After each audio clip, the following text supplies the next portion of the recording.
শাবান মাসের ১৪ তারিখ দিবাগত রাতকে শবে বরাত বলা হয়ে থাকে। শবে বরাত কথাটি ফার্সি থেকে এসেছে। শব মানে রাত, বরাত মানে হচ্ছে মুক্তি। শবে বরাত অর্থ মুক্তির রাত। শবে বরাতের আরবি হলো লাইলাতুল বারাকাত। হাদিস শরীফে যাকে নিসফে শাবান বলা হয়েছে। ভারতীয় উপমহাদেশ, পারস্য সহ পৃথিবীর অনেক দেশের ফার্সি, উর্দু, বাংলা, হিন্দি সহ নানান ভাষায় যা শবে বরাত নামেই অধিক পরিচিত। মুসলিম কৃষ্টিতে যেসব দিবস ও রজনী বিখ্যাত, এর মধ্যে ৫টি রাত বিশেষভাবে উল্লেখযোগ্য। এই বিশেষ ৫টি রাত হল ২ ঈদের রাত, শবে মেরাজ, শবে বরাত ও শবে কদর। যারা রাতের ইবাদতের গুরুত্ব অনুধাবন করেন তারা প্রতিটি রাতকে শবে বরাত বানিয়ে দেন। আল্লাহ তাআলা কুরআনুল কারীমে বলেন, হামিম, শপথ উজ্জ্বল কিতাবের, নিশ্চয়ই আমি তা নাজিল করেছি এক বরকতময় রাত হিসেবে। নিশ্চয়ই আমি ছিলাম সতর্ককারী, যাতে সকল গুরুত্বপূর্ণ বিষয় নির্ধারিত হয়। এ নির্দেশ আমার তরফ থেকে, নিশ্চয়ই আমি দূত পাঠিয়ে থাকি। মুফাসসিরগণ বলেন, এখানে লাইলাতুল মুবারাকা বা বরকতময় রজনী বলে শাবান মাসে পূর্ণিমার রাতকেই বোঝানো হয়েছে। শবে বরাতের ফজিলত সম্পর্কে হযরত আয়েশা সিদ্দিকা রাদিয়াল্লাহু তাআলা আনহা বলেন, একবার রাসূল করিম সাল্লাল্লাহু আলাইহি ওয়াসাল্লাম নামাজে দাঁড়ালেন এবং এত দীর্ঘ সিজদা করলেন যে আমার ধারণা হলো তিনি মৃত্যুবরণ করেছেন। আমি তখন উঠে তার পায়ের বৃদ্ধাঙ্গুলি নাড়া দিলাম। তার বৃদ্ধাঙ্গুলি নড়ল।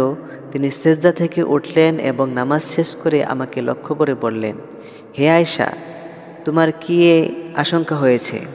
আমি উত্তরে বললাম, ইয়া রাসূলাল্লাহ, আপনার দীর্ঘ সিজদা থেকে আমার আশঙ্কা হয়েছিল আপনি মৃত্যুবরণ করেছেন কিনা। নবী করিম সাল্লাল্লাহু আলাইহি ওয়াসাল্লাম বললেন, তুমি কি জানো এটা কোন রাত? আমি বললাম, আল্লাহ এবং আল্লাহর রাসূলই ভালো জানেন। তখন নবী করিম সাল্লাল্লাহু আলাইহি ওয়াসাল্লাম বললেন, এটা হলো অর্ধ শাবানের রাত। এ রাতে আল্লাহ তাআলা তার বান্দাদের প্রতি মনোযোগ দেন, ক্ষমা প্রার্থনাকারীদেরকে ক্ষমা করে দেন, অনুগ্রহ প্রার্থীদের অনুগ্রহ করেন, আর বিদ্বেষ পোষণকারীদের তাদের আপন অবস্থায় ছেড়ে দেন।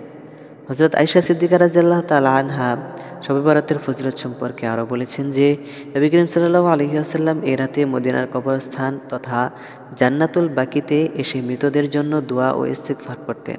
তিনি আরও বলেন, নবী করিম সাল্লাল্লাহু আলাইহি ওয়াসাল্লাম তাকে বলেছেন, এই রাতে বনী কালবের ভেড়া বকরির পশমের সংখ্যার পরিমাণের চেয়েও বেশি সংখ্যক গুনাহগারকে আল্লাহ তাআলা ক্ষমা করে দেন।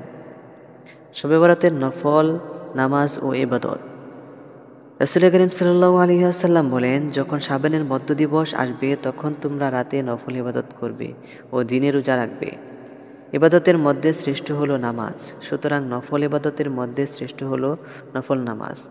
প্রতিটি নফল ইবাদতের জন্য তাজা অজু বা নতুন অজু করা মুস্তাহাব। বিশেষ ইবাদতের জন্য গোসল করাও মুস্তাহাব। ইবাদতের জন্য দিন অপেক্ষা রাত উত্তম। হযরত আলী রাদিয়াল্লাহু তাআলা আনহু থেকে বর্ণিত যে নবী করিম সাল্লাল্লাহু আলাইহি ওয়াসাল্লাম বলেছেন, ১৪ই শাবান দিবাগত রাত যখন আসে তখন তোমরা এই রাতটি ইবাদত বন্দেগীতে কাটাও এবং দিনের বেলায় রোজা রাখো। কেননা এই দিন সূর্যাস্তের পর মহান আল্লাহ তাআলা দুনিয়ার আসমানে নেমে আসেন এবং আহ্বান করেন, কোনো ক্ষমা প্রার্থী আছো কি? আমি ক্ষমা করব। কোনো রিজিক প্রার্থী আছো কি? আমি রিজিক দেব। আছো কি কোনো বিপদগ্রস্ত? আমি উদ্ধার করব। এভাবে ভোর পর্যন্ত মহান আল্লাহ তাআলা মানুষের বিভিন্ন প্রয়োজনের কথা উল্লেখ করে আহ্বান করতে থাকেন।